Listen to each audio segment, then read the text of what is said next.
Ayaw mo bang babalita sa news? Pero itong sure, yung dalawang mamaya, cans yun. Oo. Pero magtito eh. Talaga ba?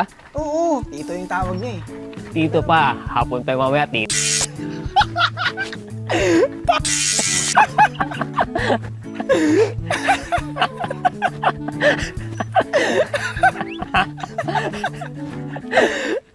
Yung kasama na to, puro blipa po.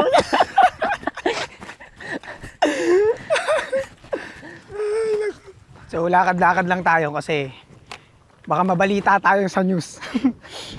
Mahirap na. Kung mountain bike to, easy to. Pero, huwag nating isugal.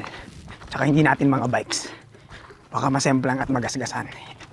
Anyway, dahan-dahan ang pagbaba dahil mabato. Babato at manipis ang gulong! Oo.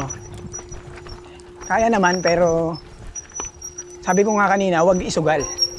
Baka mabalita sa news. Oo ba? Yun nga. Yan yung sinabi ko kanina. Para di tayo mabalita sa news.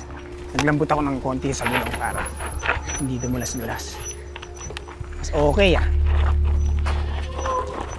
Andulas! Oh, medyo pulbo.